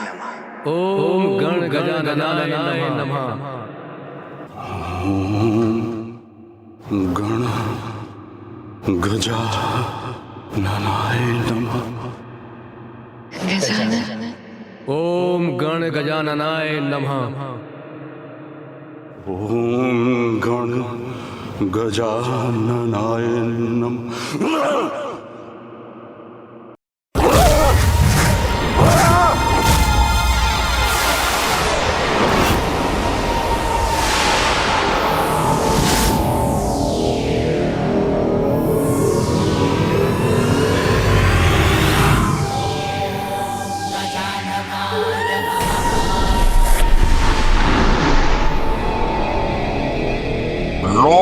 असुर के लोभ को तो आपने उससे विलग कर दिया गजानन गणेश जी, किंतु आप मुझे उनमें समाहित होकर उन्हें और अधिक क्रियाशील और शक्ति संपन्न करने से नहीं रोक पाएंगे।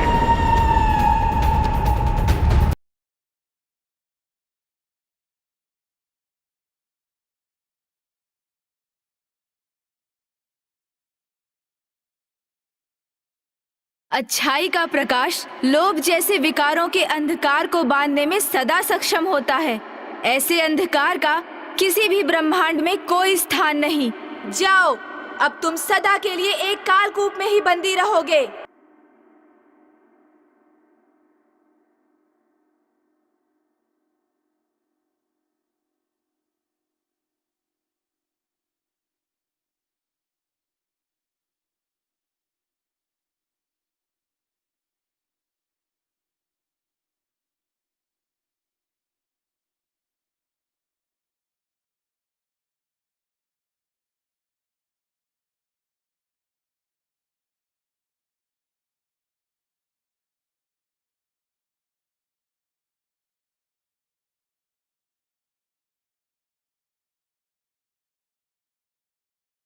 लोभासुर, अब तो तुम्हें ज्ञात हो गया ना कि लोभ और तृष्णा का कभी अंत नहीं होता, और वैसे भी जीवन तो नश्वर है, उसके अंत में तो सब कुछ गंवाना ही होता है। इसीलिए धन संपत्ति के प्रति व्यर्थ के लोभ और मोह का भला क्या लाभ। तुम्हारे इस उदाहरण से समस्त संसारवासियों को भी ये सीख प्राप्त करनी चाहिए कि अधिक धन का लोभ कष्ट का कारण बनता है। इसलिए जितना अपने जीवन के लिए आवश्यक हो, मनुष्य को उतना ही धन संचय और व्यय करना चाहिए।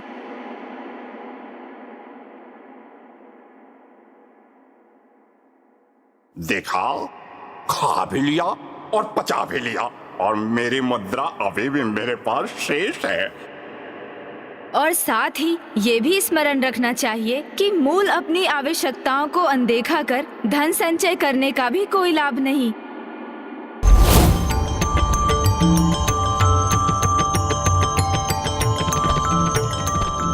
गणेश जी, अब धन के भूख से मुक्ति प्राप्त हुई है, तो वास्तव में अपार भूख का आभास हुआ है मुझे। ये भोजन तुम्हारे ही लिए है, इसे ग्रहण करो लोभासुर।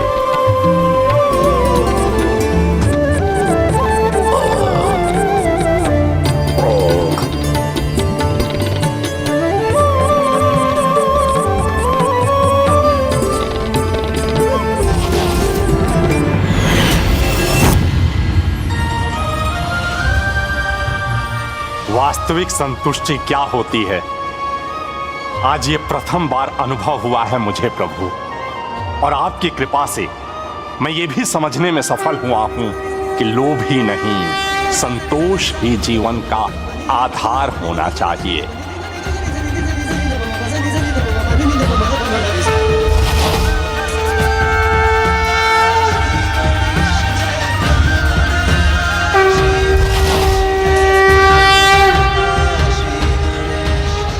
हे गजानन, देवताओं को उनके रत्न लौटाने वाले, लोभ को बंदी बनाकर सृष्टि से दूर भेजने वाले, आपके इन अद्भुत गजानन अवतार की पूर्ण श्रद्धा और भक्ति से पूजा करने वाला भक्त अपने समस्त विकारों को मिटाने में सफल हो सकेगा।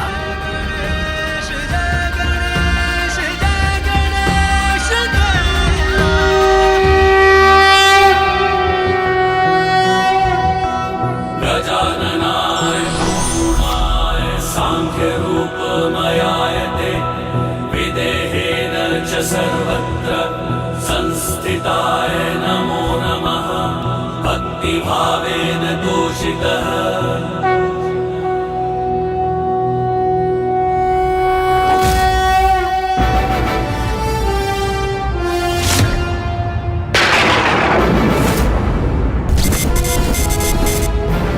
ध्यान में ये कैसा व्यवधान उत्पन्न हो रहा है?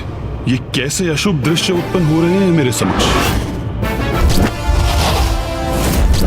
इंद्रदेव इतने कुटिल भाव के साथ गौतम ऋषि का रूप धारण कर उनकी कुटिया में प्रवेश कर रहे हैं।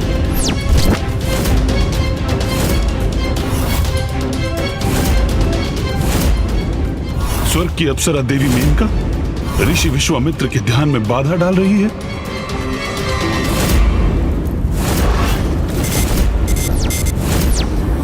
रावण एक अनुचित आशय से देवी वेदवती के निकट जा रहा है। क्या कारण है इसका?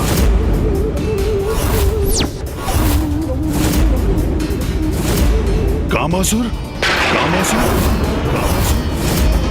प्रभु, आपकी कृपा से तो मैं लोभ के विकार से रहित हो गया, किंतु मुझे ज्ञात नहीं भावी जीवन में मेरा उद्देश्य क्या होगा।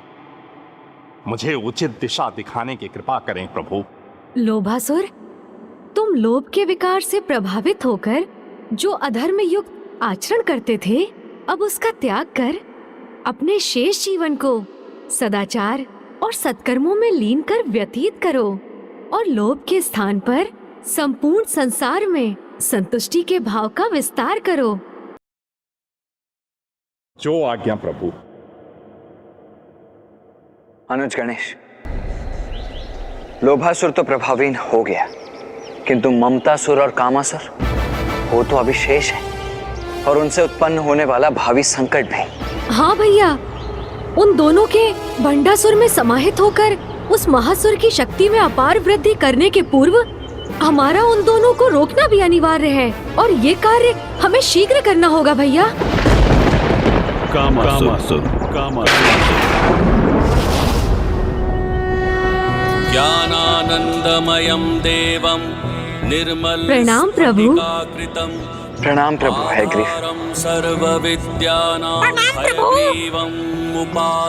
कल्याण।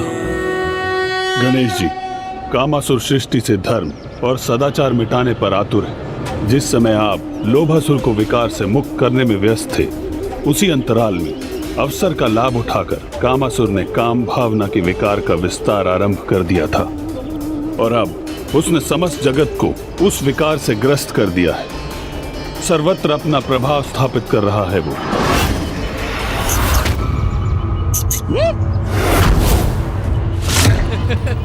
अति उत्तम।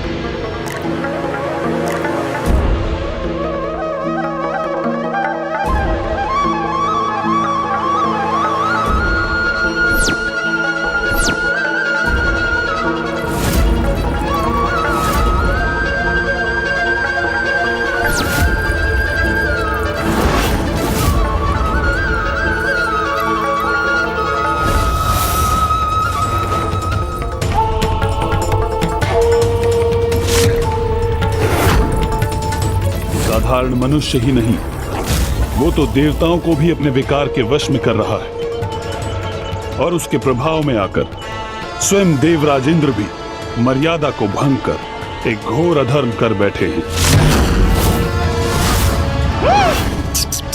प्रभु, ऐसा क्या अधर्म हो गया देवराज इंद्र से?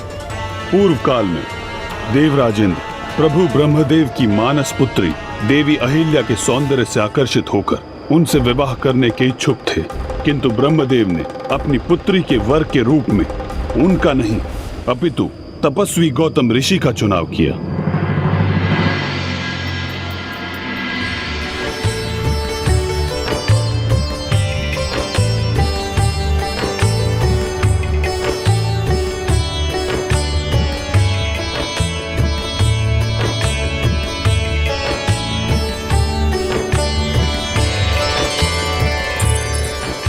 जब देवराजेंद्र कहीं प्रस्थान करते समय गौतम ऋषि के आश्रम के निकट पहुंचे, तब कामासुर को उनके मन में देवी अहिल्या के प्रति आकर्षण का आभास हुआ, जिसका लाभ उठाकर उस असुर ने देवराज को भी अपने विकार से प्रभावित कर दिया।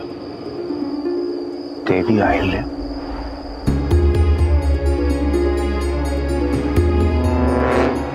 अब तो उनका विचार करना भी मर्यादा के विरुद्ध है, और मर्यादा की सीमा का उल्लंघन मुझे कदापि नहीं करना चाहिए।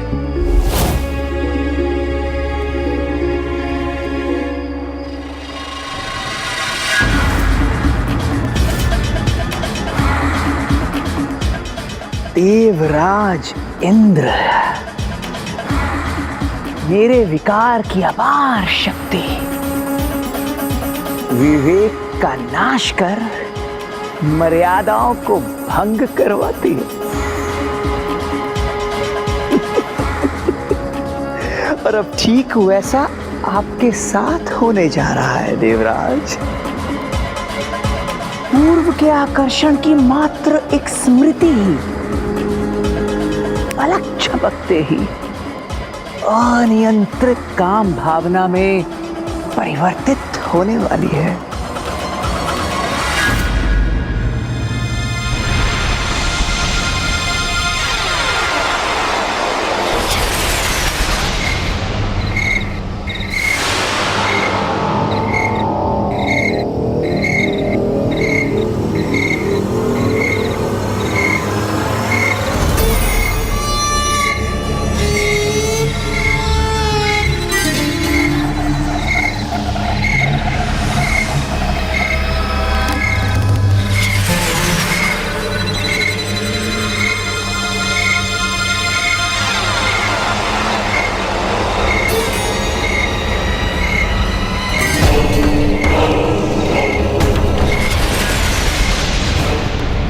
कामासुर ने तो अपना काम कर दिया, अब जो शेष है वो इनके कर्म करेंगे।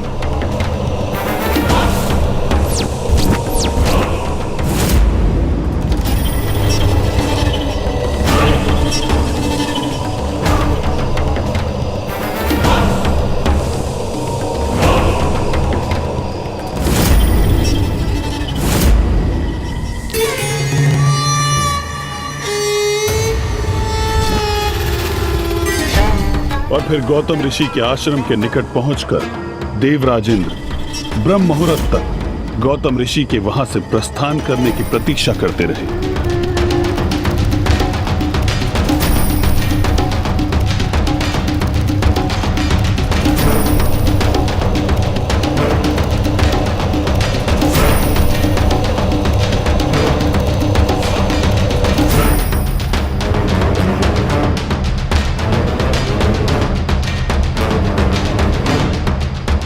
और जब सूर्य उदय के पूर्व गौतम ऋषि अपने नित्य संस्कारों के लिए आश्रम से बाहर गए तो समस्त मर्यादाओं को भूलकर देवराज इंद्र स्वयं को महापाप करने से नहीं रोक सके।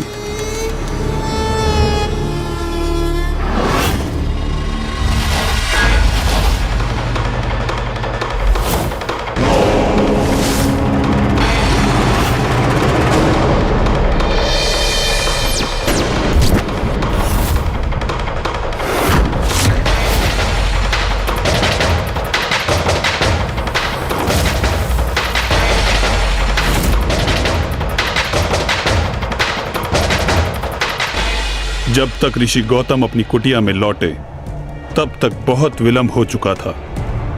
देवराज इंद्र के इस छल के कारण देवी अहिल्या का पतिव्रत धर्म भंग हो चुका था।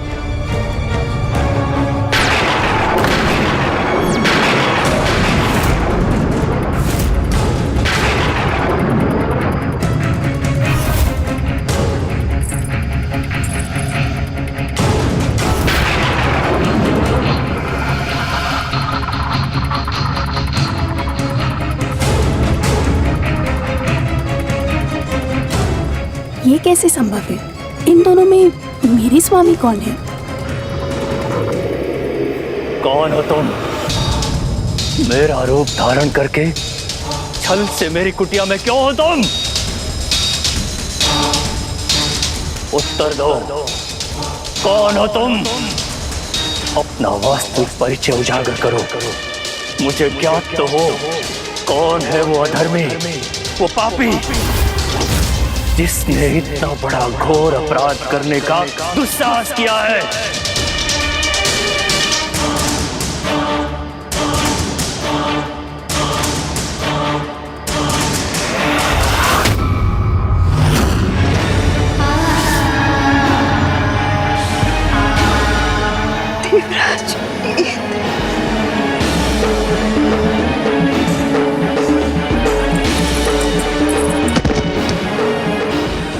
राजेंद्र, आपसे इतना बड़ा धर्म कैसे हो गया? मर्यादाओं का पालन करना, पराई स्त्री का सम्मान करना, छल कपट से दूर रहना, ये धर्म होता है देवताओं का। ये आप कैसे भूल गए देवराज? कैसे भूल गए देवराज? मेरा कार्य तो हो गया, अब आप भुगतिए देवराज इंद्र।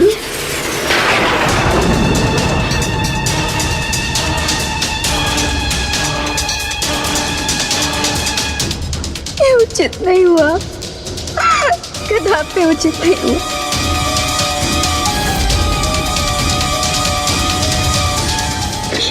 देवराज, देवराज,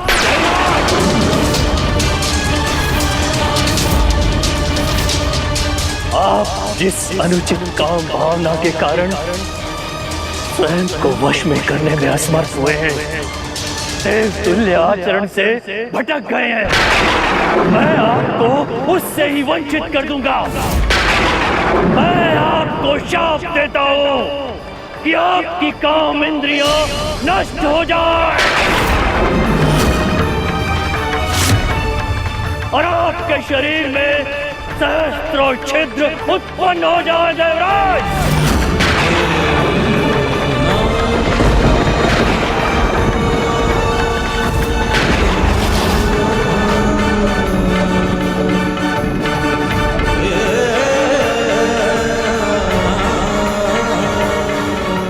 हे ऋषिवर, मुझसे ये जघन्य अपराध हो गया जिसके लिए मैं लज्जित हूं। मुझे ज्ञात नहीं मैं पथभ्रष्ट होकर स्वयं पर से अपना नियंत्रण कैसे खो बैठा। मुझ पर दया कीजिए ऋषि, मुझे क्षमा कर दीजिए, क्षमा कर दीजिए मुझे। बड़े से बड़ा अपराधी भी यदि सत्य निष्ठा से क्षमा याचना करे तो उसे क्षमा करना धर्म होता है। परंतु देवराज, आप आवेश में आकर अपना धर्म भूल गए, किंतु मैं अपना धर्म कदापि नहीं भूल सकता, कदापि नहीं। मैं आपको अपने शाप से मुक्त तो नहीं कर सकता, परंतु आपकी क्षमा याचना के कारण अपने शाप का प्रभाव कम अवश्य कर सकता हूं। देवराज, आपके शरीर में उत्पन्न छिद्र नेत्रों में परिवर्तित हो जाएंगे, जिससे आप अच्छाई, बुराई, उचित अनुचित को स्पष्ट रूप से देख पाएंगे और आपकी कामेंद्री एक अज कामेंद्री में परिवर्तित हो जाएगी, जो आपको सदैव आपके इस पशु आचरण का स्मरण दिलाती रहेगी देवराज।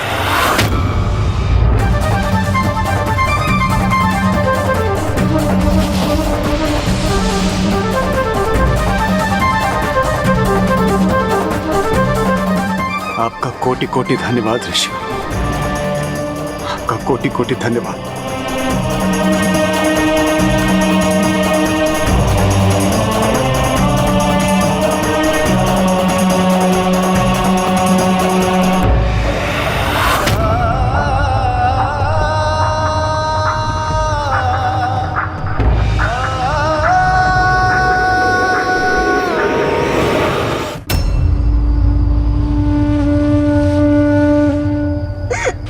क्षमा कर दीजिए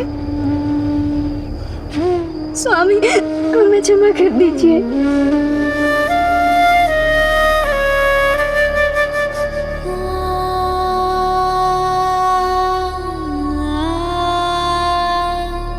स्वामी, स्वामी, मुझे क्षमा कर दीजिए स्वामी, मुझे क्षमा कर दीजिए।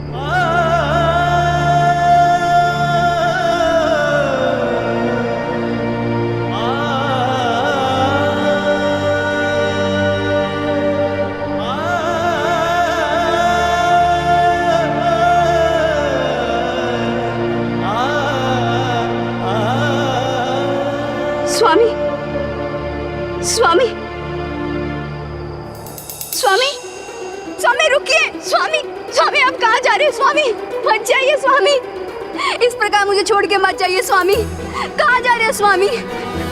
मुझे क्षमा कर दीजिए स्वामी। स्वामी, मैं जानती हूँ कि मैं आपकी दोषी हूँ, पर ये दोष मुझसे अज्ञानतावश हुआ है। मुझे क्षमा कर दे स्वामी, मुझे क्षमा कर दे। देवराज इंद्र के छल ने जिस पाप में मुझे भागीदार होने को विवश किया, इसका इतना बड़ा दंड मत दीजिए स्वामी, मत दीजिए। मेरा परित्याग मत कीजिए स्वामी, मत कीजिए। मुझे क्षमा कर दीजिए स्वामी, मुझे क्षमा कर दीजिए स्वामी। देवी, इसमें आपका भी उतना ही दोष है जितना कि देवराज इंद्र का। ये सत्य है कि देवराज इंद्र हमारा रूप धारण करके आए और आप उन्हें पहचान नहीं सकी, किंतु एक राजा के अधीरता भरे स्पर्श और एक ऋषि के शांत स्पर्श की शीतलता को आप पहचान क्यों नहीं सकी देवी? मैं तब अद्र निंद्रा में थी स्वामी। उस स्थिति में मुझसे बहुत बड़ी भूल हो गई, मुझे क्षमा कर दीजिए स्वामी। अर्ध निद्रा में जिस प्रकार एक आषाढ़ शिला की भांति आप स्पर्श के भेद को समझने में असमर्थ रही हैं, उसी प्रकार शिला के रूप में आपको अनेकों वर्षों तक तपस्या करनी होगी, तपस्या करनी होगी।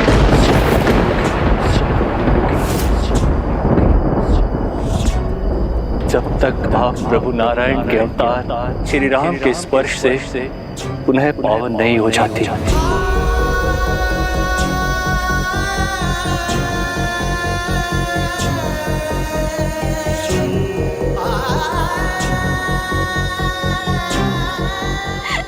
स्वामी,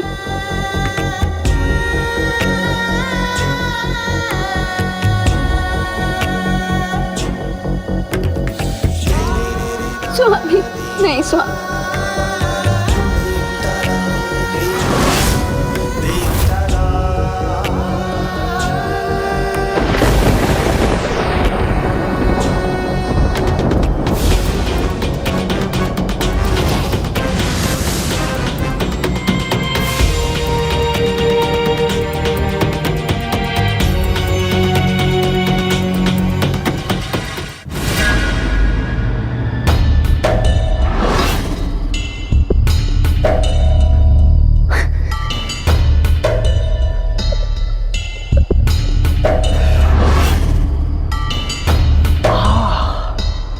आनंद आ गया, मन तृप्त हो गया ये दृश्य देखकर। कार्य मेरा और दंड भुगतना पड़ा देवी अहिल्या को।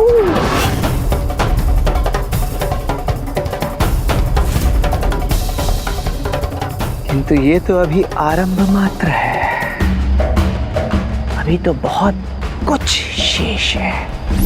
इस समस्त जगत में मेरे काम विकार का विस्तार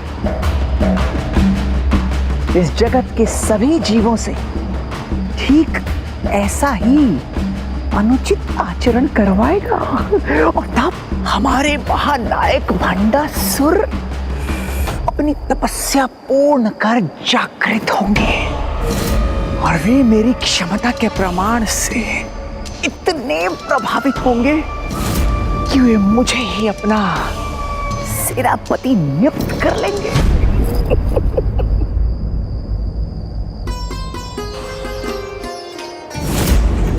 कितने दुर्भाग्य की बात है। कामासुर के दुष्प्रभाव का दंड ऋषि माता देवी अहिल्या को भी भोगना होगा। अपने स्वामी ऋषि गौतम और उनका भेष धर कर आए देवराज इंद्र के स्पर्श में भेद न कर पाने के कारण उन्हें भी शिला बनकर अनेक वर्षों तक मामा श्री प्रभु श्री नारायण के श्री राम अवतार की प्रतीक्षा करनी होगी। किंतु मात्र देवराज इंद्र को ही नहीं, उस दुष्ट कामासुर ने राक्षस राज रावण को भी अपने वश में कर लिया। एक और वहां देवराज इंद्र के कारण देवी अहिल्या का पतिव्रत धर्म भंग हुआ, तो दूसरी ओर वहां राक्षस राज रावण के कारण देवी वेदवती का तप।